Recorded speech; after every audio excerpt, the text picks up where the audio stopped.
All right, well, thanks for listening. I am Chef John Polite, and I welcome you to the It's Only Food podcast. I am here on YouTube also on a cooking show entitled It's Only Food with Chef John Polite. I've been doing that for a couple of years now, and of minimal success. I've got around 12,000 subscribers and over 1 million views. And I have decided I was going to start a podcast to talk about things that were food service related or doing a food show here on YouTube. Again, thanks for listening. Please subscribe, like, share, and leave a comment below. We are on YouTube, so you can comment. As of yet, we don't have the ability to have call-ins, as this is the first show. You are listening to the first show here of the It's Only Food podcast. All my social media is down in the description box.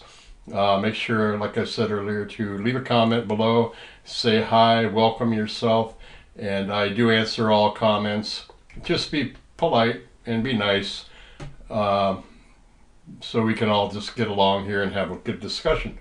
All right, a little bit about this show. Like I said earlier, we are on YouTube for now. I want to get a couple of these podcasts in the can, as it were, and then start posting on various hosting sites that are out there. I'd like to do once a week, and they run about 15 minutes. I have wanted to do a podcast for the last year, I will be honest.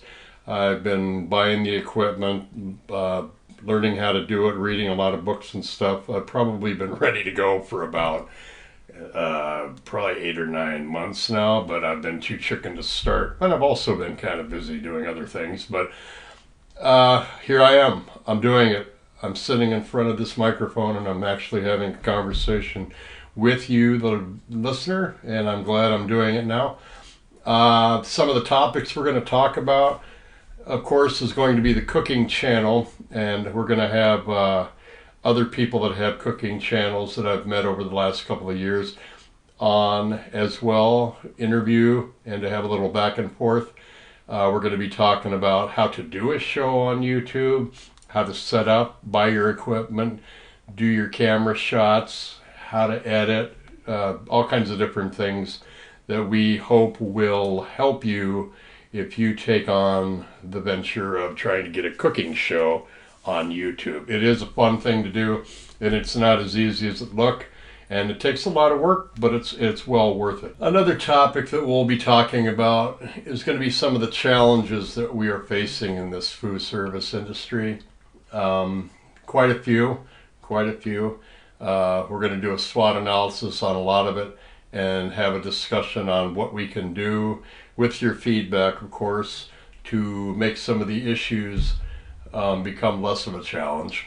We're also going to talk about the food service industry's hot topics and trends from the past, in the present, and what the future of this industry holds. Such things as call-outs, better pay, less hours, farm to table, product sourcing, organic food, pop-up restaurants, some of the history of the industry as well. But today, we're not going to get too much into it. This is the first show. I just want to introduce who I am and what we want to do on this show and the intent of what we're going to do. So with that segue, we're gonna take a little trip down memory lane, go down the road that I took to get in up to this point. I should start over. Professionally, getting my first check as a food service employee, I was about 15, but it goes further back than that. I was actually probably tall enough to reach the stove, had my nose up on the stove looking at the gravy with Mom in the kitchen.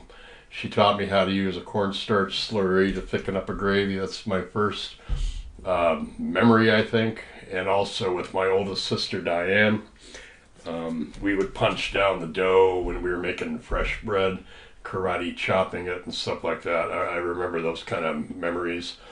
And also working at the 4-H stand flipping and selling burgers, running the cash register, taking care of customers, getting drinks, refilling everything, making sure everything was stocked. The whole thing goes back as far as my memory takes me. But I got a job at Denny's, of all places, as a dishwasher, a busser, and worked my way through high school as a dishwasher. Kind of became a prep cook during that time too, unofficially. I was curious about what was going on in the kitchen, curious on what the, you know, job entailed. And that's where all the glory seemed to be too. You know, the cooks were like the rock stars, and I wanted to be a rock star. So I'd get done with my work, and I'd go up and I'd help out the guys up on the line. And then one day they made me a cook at Denny's, and all I remember was sitting in the corner in where the hot part of the grill was, flipping bacon, putting pancakes down, turning around and buttering toast, plating it and putting it in the window, and thinking, oh my God, what have I gotten into? So from there I went to another restaurant across town with the skills that I had learned at Denny's. 50 cents more, I think, was I got. Took the skills I had from there and just kind of worked my way up, kept learning on my own, listening after I learned to keep my mouth shut, of course, and saying I know about everything, because when you're young, you know, you of course know everything. But I had a chef tell me that, shut your mouth, listen to what I'm trying to tell you, or get the hell out of the kitchen, because I'm not going to waste my time with you, I think was the actual quote. But good advice. I got a job up in Eugene, Oregon, working at a hotel in the kitchen there, and did a lot of banquet work. Kind of got my feet wet in the whole how to manage and how to do the food order, and actually taking some responsibility for my success. I was, you know, pretty far into the weeds then, with a lot of different personal problems, and with some chemical abuse and alcohol abuse at the time, which a lot of us in this industry have gone through. But that's water under the bridge. But kept learning, kept trying to better myself. I know I always wanted to get better at what I was doing. I've been doing this for 40 years, and I still do not know as much as I think I should know.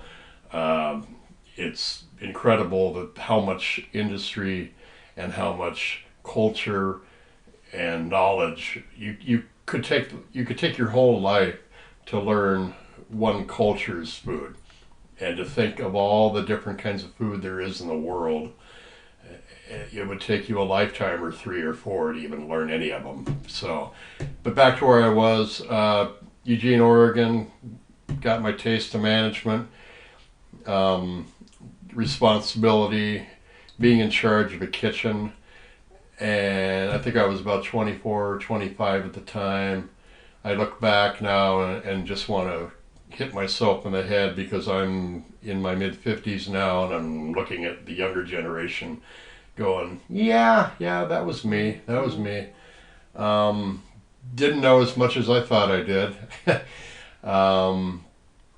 From there, I kept moving around, learning, cooking, and I think I never went to school. Let me get that straight out here. I never went to culinary school.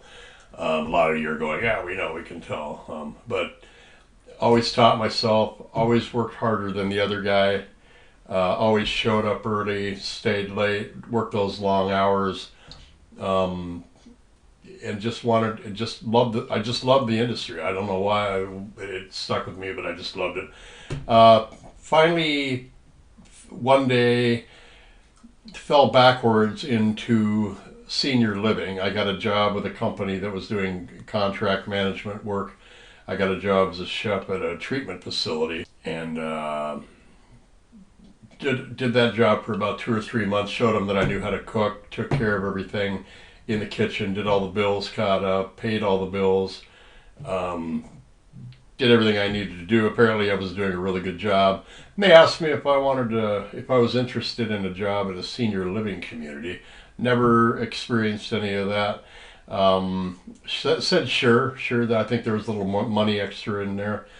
Got introduced to the whole building with the district manager and fell in love with that because I really do have an affinity and love for the greatest generation. They fought a world war and also the Depression. My parents are from that generation, so I kind of understand the mindset that they have and their expectations. I have been doing that since then. It's been 20 years. 20 years in the restaurants, 20 years pretty much in senior living, and I don't ever see myself getting out of it. I will always stay there. So if you are a line cook and burned out with the restaurant industry, look into a job in senior living. The rewards there are incredible. Anyway, about 7 years ago, we're going to wrap up, I promise, but about 7 years ago, I was a dietary manager at a building, and I was asked if I wanted to be a specialist in the region. So the director, the vice president of the food service decided to make about 6 of us certified chefs and certified dietary managers. They paid our schooling and got done with that for the certified dietary manager, and also the CEC, which is certified executive chef.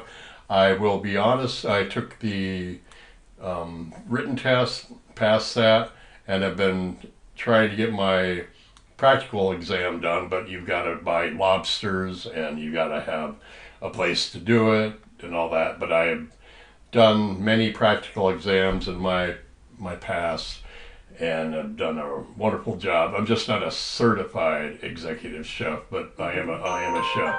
Oh, I better wrap up. I got 2 minutes left here before 15 minutes is up. I got a timer on this. But anyway, that's where I'm at. I just started to do the show on its YouTube over there, or here on YouTube, to show other people how to cook. It's been a great journey. I will put this disclaimer here for future shows that we're going to be doing, future podcasts, that any opinions on this podcast are my own and they do not reflect anybody that I work with or any company that I work for. They're just observations that I've made over the years, and so I just want to get that out there. It's also going to be down in the description box. I do want to say thanks for listening to the It's Only Food podcast. Be sure to subscribe, like, share, and leave a comment down below.